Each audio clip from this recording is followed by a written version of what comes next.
The vibrant heart of Manhattan Central Park was seized by a terrifying botanical emergency. It had started growing out of control, swallowing playgrounds, walking paths, and historic statues in a rapidly expanding, living maze. Within hours, the carefully manicured lawns became a dense, impenetrable jungle, trees twisting into grotesque, accelerated shapes, and massive, thorn laden vines snaking aggressively toward the city limits. People caught inside, including families enjoying a crisp autumn day, were instantly trapped, their panicked cries muffled by the thick, encroaching foliage.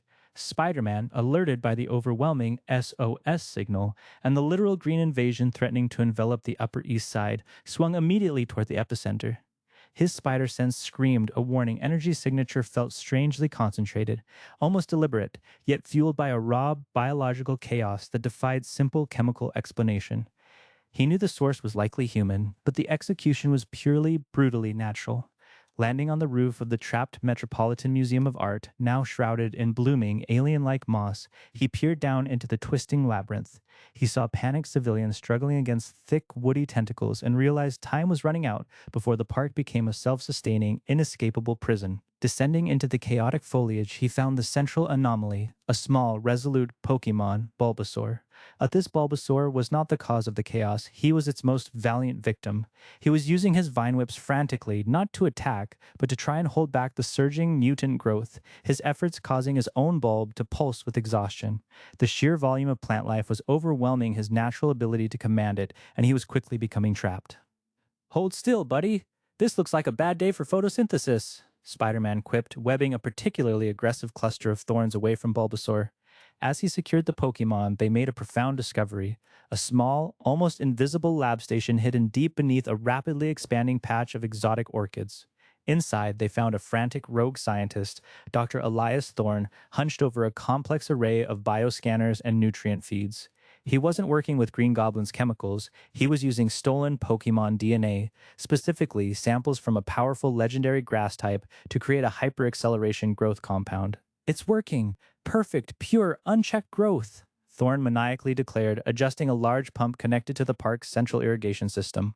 He was using the park as a massive, accidental petri dish, trying to prove his theory of accelerated, superior plant dominance. The rogue DNA, fueled by the park's natural vitality, had turned the entire ecosystem into a rapidly sentient forest with the single, twisted goal of expansion and self-preservation. "You're turning a beautiful park into a biological bomb, Doc," Spider-Man yelled, launching a web and the main pump console. The web was instantly met by a barrage of thick, fast-growing vines that erupted from the floor, controlled by the sentient forest's desire to protect its core and its creator. Dr. Thorne, seeing his experiment defend itself, laughed. "It learns, it defends, it's growing. Soon, the forest will be an organism too powerful for your flimsy webbing." Trapped within the heart of the forest, Spider-Man and Bulbasaur faced an insurmountable enemy, an entire sentient ecosystem that viewed them as a threat to its survival. The mutant plants were too numerous, and Bulbasaur's direct attacks only seemed to provoke the entity further, its uncontrolled power making the vines grow exponentially faster.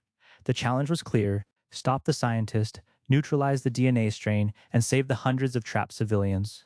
They retreated to a temporary, web-strung refuge on a high branch, the forest groaning and shifting below them.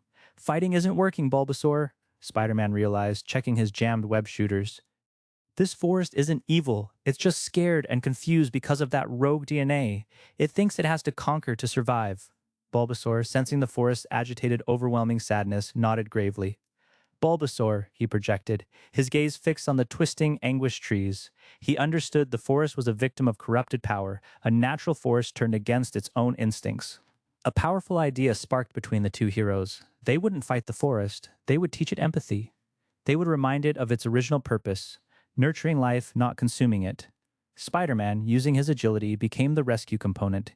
He swung low through the canopy, locating pockets of trapped civilians, a group of elderly tourists near the carousel, a panicked class of schoolchildren by the zoo enclosures. He guided them to designated safe zones on the park's periphery, weaving stabilized, non-reactive webs as markers and temporary platforms. While Spidey focused on rescue and logistics, Bulbasaur faced the forest's core consciousness. Using his most powerful vine whips, he tapped into the largest, most ancient roots, the nerves of the sentient park. He unleashed not an aggressive blast, but a slow, powerful, continuous pulse of pure, harmonizing grass energy, a song of empathy channeled directly from his bulb. He projected visions and feelings into the roots, memories of children playing under the sun, picnicking families, quiet contemplation, and the fundamental joy of shared, balanced life, effectively teaching the forest empathy for the life it was engulfing. This act was profoundly draining, weakening Bulbasaur with each passing minute, but his resolve and the faint, positive memories of the park fueled him. The forest entity responded, its movement slowed, its aggression replaced by a confused shudder.